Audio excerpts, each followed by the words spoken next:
அன்பான சொந்தங்களுக்கு வணக்கமுங்க. எல்லாரும் எப்படி இருக்கீங்க? நல்லா இருக்கீங்களா? நம்ம இன்னைக்கு இந்த வீடியோல இரும்பு தோசைக்கல்ல தம் பிரியாணி எப்படி செய்றதுன்னு பார்க்க போறோம். வீடியோவ ஸ்கிப் பண்ணாம கடைசி வரைக்கும் பாருங்க. இன்னைக்கு நம்ம கேரட் பீன்ஸ் வச்சு நம்ம பிரியாணி செய்ய போறோம். அதுக்கு முன்னாடி பார்த்தீங்க அப்படின்னா, ஒரு பவுல்ல கல்லுப்பு சேர்த்திட்டு நம்ம பாசுமதி அரிசி இல்லைங்க. இது சீரக சம்பா அரிசி. இந்த டம்ளர்ல தட்ட உள்ளடங்க 1 டம்ளர் எடுத்திருக்கேன். இந்த அரிசி கிட்டத்தட்ட ஒரு 20 நிமிஷத்துக்கு மேலே ஊறட்டுங்க. 2 கேரட், கொஞ்சமாக பீன்ஸு, இது கூடவே பார்த்தீங்க அப்படின்னா 1 டம்ளர் அரிசிக்கு இஞ்சி இவ்வளோ போதுங்க. பூண்டு அரைக்கட்டை பூண்டு வேணும். தக்காளி பார்த்தீங்க அப்படின்னா 1 டம்ளர் அரிசிக்கு 1 தக்காளி போதுங்க. தாளிப்புக்கு 2 பல்லாரி, ஆனியன் ரைத்தாக்கு 1 பல்லாரி போதுங்க. இப்போ கேரட் பீன்ஸ் நம்ம நார்மல் வாட்டரில் வாஷ் பண்ணி எடுத்துட்டு இஞ்சி பூண்டு தக்காளி இது எல்லாமே கட் பண்ணி எடுத்துக்கலாங்க. நானும் சர்வதான் தான் இன்றைக்கி லஞ்சுக்கு, அதனால் சர்வதா மார்னிங் பிரேக்ஃபாஸ்ட்டுக்கே எனக்கு பிரியாணி வேணுமா அப்படின்ட்டா. மார்கழி குளிர் அதிகமாக வேறு இருக்குது. ஒரு பிளாக் காஃபியை குடிச்சிட்டு நான் வெஜிடபிள்ஸ் கட் பண்ணுறேங்க. கேரட் பீன்ஸ் நம்மளுக்கு எந்த ஷேப் வேணுமோ அந்த ஷேப்பில் நம்ம கட் பண்ணி எடுத்துக்கலாங்க.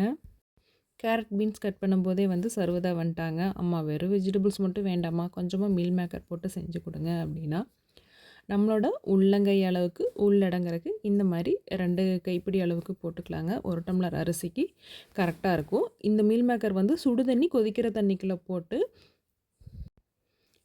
இந்த மாதிரி நல்லா பொங்கி வருங்க. இந்த மாதிரி பொங்கி வந்ததுமே பார்த்தீங்க அப்படின்னா, நம்ம ஸ்டவ்வை ஆஃப் பண்ணிவிட்டு க்ளோஸ் பண்ணி வச்சுக்கலாம். அது அப்படியே நல்லா உப்பி வந்துடுங்க. கண்டிப்பாக நம்ம சுடு தண்ணியில் போட்டு தான் இந்த மீல் மேக்கரை வேக வைக்கணும். அவ்வளோதாங்க. ஆஃப் பண்ணிவிட்டு நம்ம ஒரு பிளேட் போட்டு மூடி வச்சுக்கலாம். இது அப்படியே சுடு தண்ணியில் கொஞ்சம் நேரத்துக்கு இருக்கட்டுங்க. நம்ம ரெடி பண்ணி வச்சுருக்கிற பூண்டு, இஞ்சி, தக்காளி இதெல்லாம் நம்ம கட் பண்ணி போட்டு ஒரு ஜாரில் அரைச்சி எடுத்துக்கலாங்க. இஞ்சி பூண்டு இந்த மாதிரி ஃப்ரெஷ்ஷாக ரெடி பண்ணி போடுங்க. இஞ்சியும் பூண்டையும் உரிச்சிட்டு அரைச்சி அதை ஒரு ஆயிலில் சேர்த்து நீங்கள் ஃப்ரிட்ஜில் ஸ்டோர் பண்ணி அப்பப்போ ஃப்ரெஷ்ஷாக எடுத்து யூஸ் பண்ணுறீங்க. நிறைய யூடியூப் சேனல் இந்த மாதிரி சொல்கிறாங்க அப்படின்னு சொல்லி போட்டு என் ஃப்ரெண்டு நானும் இந்த மாதிரி தான் ஸ்டோர் பண்ணியிருக்கேன் அப்படின்னா, அது ரொம்ப என்னை பொறுத்த வரைக்கும் அது நான் தப்புன்னு தாங்க சொல்லுவேன். ஏன்னா இஞ்சி பூண்டு அவ்வளோ மருத்துவ குணம் இருக்குது. அது இஞ்சி பூண்டு தொளிக்கிறதுக்கு உங்களுக்கு எவ்வளோ நேரம் ஆயிரும் சொல்லுங்க பார்க்கலாம். அதை ஏன் அப்படி நீங்கள் ஸ்டோர் பண்ணுறீங்க? இப்போ நம்ம பிரியாணி தாளிப்புக்கு நம்மளோட பல்லாரி கட் பண்ணி எடுத்துக்கலாங்க. இப்போ நம்ம பிரியாணி செய்யறதுக்கு ஸ்டார்ட் பண்ணிடலாங்க. தம் பிரியாணிக்கு சில்வர் குக்கர் யூஸ் பண்ண வேண்டாங்க.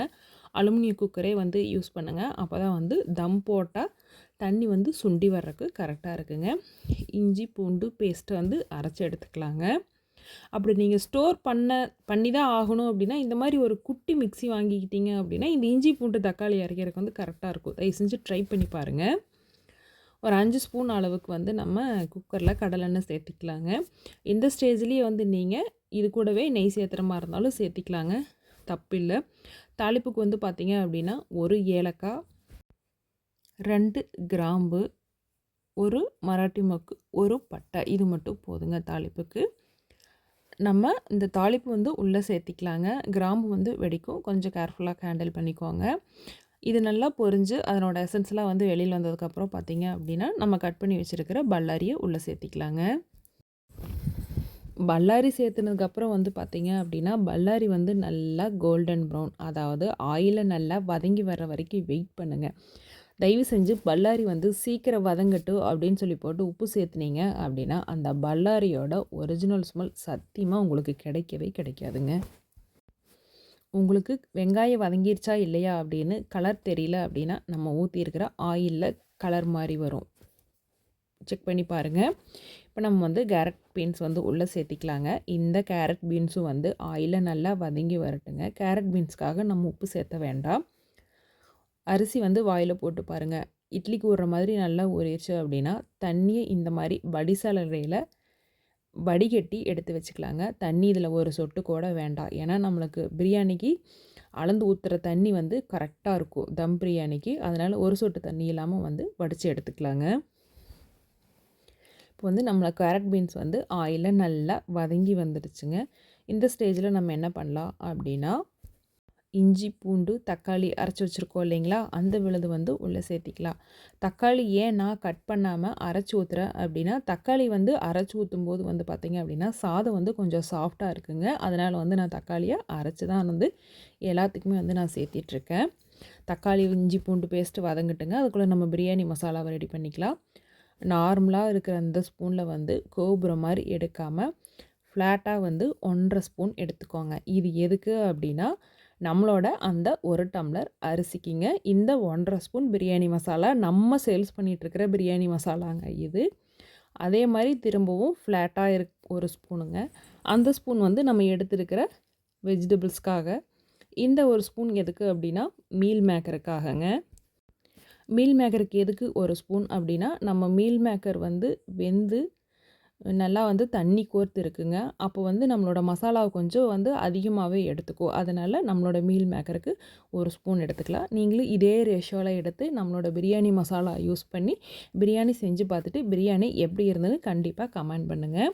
மீல் மேக்கரில் இருக்கிற சுடு தண்ணியை ஒரு வடிசலடையில் வந்து வடிச்சிட்டுங்க, திரும்பவும் அதை வந்து குளுந்தண்ணியில் வந்து நம்ம மீல் மேக்கர் வந்து கழுவி எடுத்துக்கலாம்.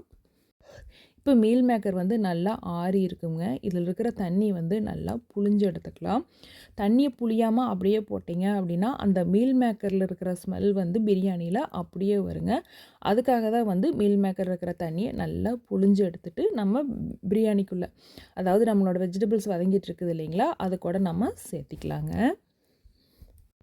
நம்மளோட இஞ்சி பூண்டு பச்சை வாசனை போய் நல்லா வதங்கி ஆயில் பிரிஞ்சு வந்துருச்சுங்க. இந்த ஸ்டேஜில் வந்து நம்ம மீல் மேக்கர் சேர்த்திட்டு, நம்ம மீல் மேக்கரில் வந்து நம்ம அதிகபட்ச தண்ணி வந்து நல்லா பிழிஞ்சு எடுத்துட்டோங்க. இருந்தாலும் கொஞ்சம் தண்ணி இருக்குது. அந்த தண்ணி வந்து நல்லா சுண்டி வரட்டும். சுண்டி வந்து அந்த மீல் மேக்கர் வந்து அந்த இஞ்சி பூண்டு கூடையும் நம்மளோட ஆயில் நம்ம சேர்த்திருக்கோம் இல்லைங்களா, அந்த ஆயில் கூடையும் வந்து நல்லா வதங்கி வரட்டுங்க. அது வரைக்கும் வெயிட் பண்ணலாம்.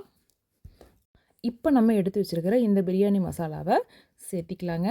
ஒரு டைம் வந்து இந்த மாதிரி செஞ்சு பாருங்கள். அப்படி காரம் பத்தலை, இன்னும் கொஞ்சம் எங்களுக்கு மசால் வேணும் அப்படின்னா, இன்னும் ஒரு ஸ்பூன் கோபுரம் மாதிரி இல்லாமல் ஃப்ளாட்டாக சேர்த்திக்கோங்க.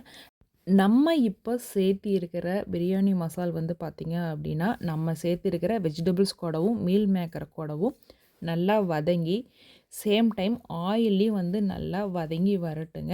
இந்த ஸ்டேஜில் வந்து தயவு செஞ்சு உப்பு சேர்த்தாதீங்க. உப்பு சேர்த்திட்டீங்க அப்படின்னா அதில் இருக்கிற தண்ணி வெளியில் வந்து இது எல்லாமே வந்து வேகறதுக்கு ஆரம்பிச்சிருங்க. ஆயிலில் வந்து வதங்கி வராது.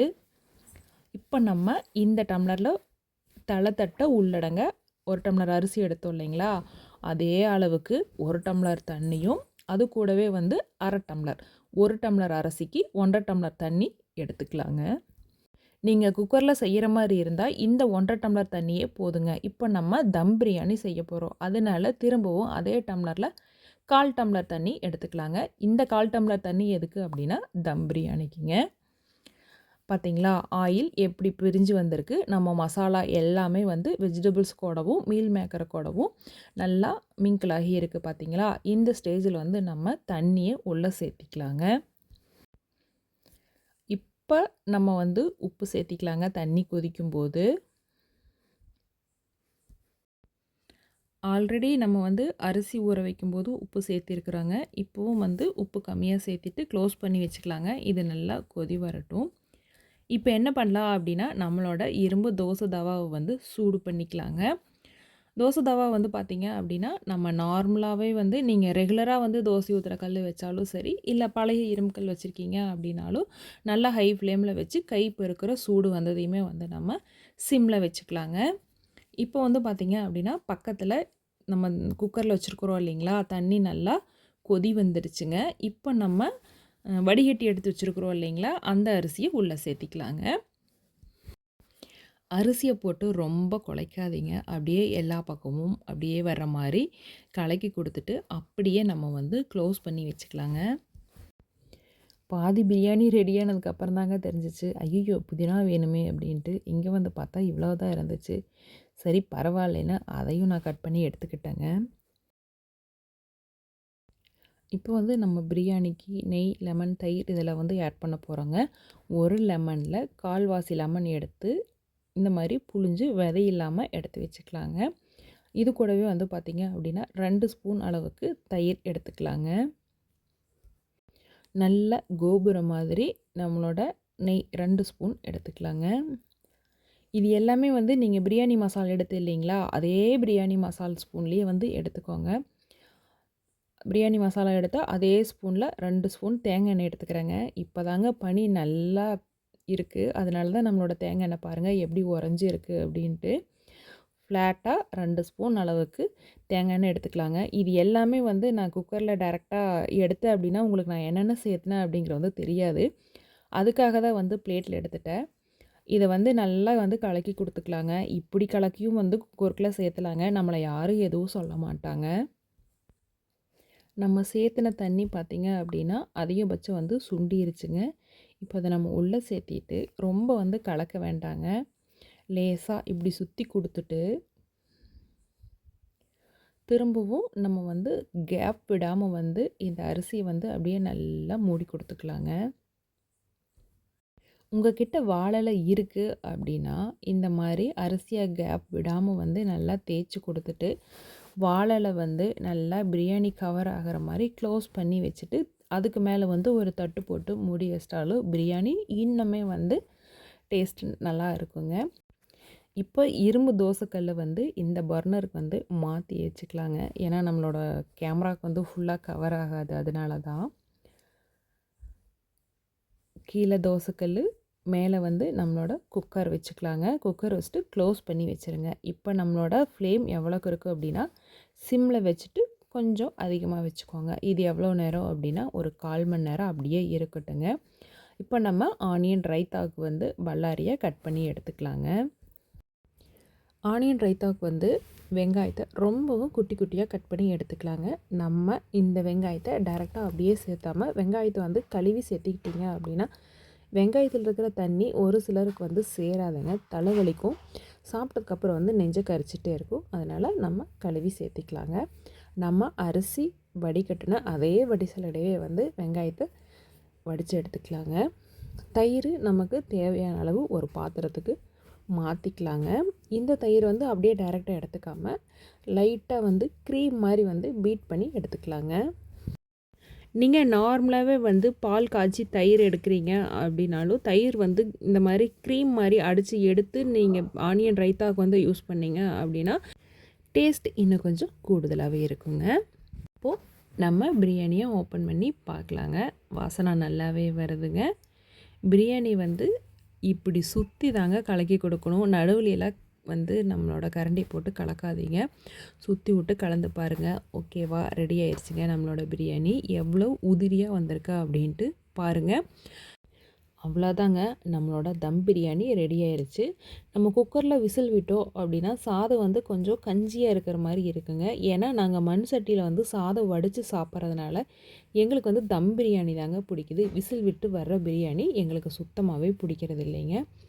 திரும்பவும் இதை மூடி வச்சுட்டு நம்மளோட ஸ்டவ்வை வந்து ஆஃப் பண்ணிக்கலாங்க. இது இந்த சூட்லேயே வந்து 1/2 மணி நேரம், 3/4 மணி நேரம், 1 மணி நேரம் இந்த மாதிரி டைம் எடுத்துக்கிட்டாலும் தப்பே இல்லைங்க. அப்படியே ரெஸ்ட்லேயே இருக்கட்டும். இப்போ நீங்கள் குக்கரில் விசில் விட்டு பிரியாணி செய்கிறீங்க, தோசை தவாவில் பிரியாணி செய்கிறீங்க, சாதம் நல்லா வெந்து வந்துருச்சு. சப்போஸ் தண்ணி அதிகமாக இருக்குது அப்படின்னா என்ன பண்ணணும் அப்படின்னா நம்ம பர்னர் மேலே இருக்கிற தோசை தவாவை எடுத்து நம்ம குக்கர் மேலே வச்சுக்கலாங்க. கீழே பர்னர் சூடு இருக்கும், மேலே வந்து நம்மளோட இரும்பு தோசைக்கல்லோட சூடு இருக்குங்க. இந்த 2 சூடுமே வந்து நம்மளோட உள்ளே இருக்கிற பிரியாணிக்குள்ளே தண்ணி எக்ஸ்ட்ரா இருந்துச்சுன்னா என்ன பண்ணுறதுன்னு ஒரு கொஸ்டின் கேட்டேன் இல்லைங்களா, அந்த தண்ணியை வந்து 2மே வந்து சுண்ட வச்சுருங்க. அவ்வளோதாங்க. தண்ணி அதிகமாக போச்சுன்னா என்ன பண்ணுறது அப்படிங்கிறதுக்கான ஒரு சின்ன ஒரு க்ளூ கிடச்சிருக்கோம் அப்படின்னு நான் நினைக்கிறேன். சர்வதாக்கு ஸ்கூலுக்கு லேட் ஆயிடுச்சுங்க. மேடம்க்கு சூடாக வந்து போட்டு கொடுப்போம், சாப்பிட்டு கிளம்பட்டோம். எப்போவுமே பிரியாணியை இந்த மாதிரி சைடில் வந்து கலக்கி கொடுத்துட்டு அதுக்கப்புறம் தாங்க நடுவில் கரண்டி விட்டு கலக்கி கொடுக்கணும். இந்த மாதிரி உதிரியாக இருந்தால் எங்கள் அப்பாவுக்கும் ரொம்ப பிடிக்குங்க. ஆனால் சர்வதாங்க அப்பாவுக்கும் கொஞ்சம் குழஞ்சிருந்தால் தான் பிரியாணி பிடிக்கும். எங்கள் வீட்லேயே பிரியாணி 2 விதமாக செய்யணுங்க. சாதம் ஒன்றோடு ஒன்று முட்டாமல் எப்படி இருக்குன்னு பாருங்கள். இதே மெத்தடில் நீங்கள் தம் பிரியாணி செஞ்சு பாருங்கள். நாங்கள் கிராமத்தில் இருக்கிறதுனால எங்களுக்கு வந்து புதினா, மல்லி இதெல்லாம் வந்து ரொம்பவே வந்து ஈஸியாக கிடைக்காதுங்க. டவுன் பக்கம் போகும்போது தான் வந்து நாங்கள் வந்து வாங்கிட்டு வந்து செய்ய முடியும்.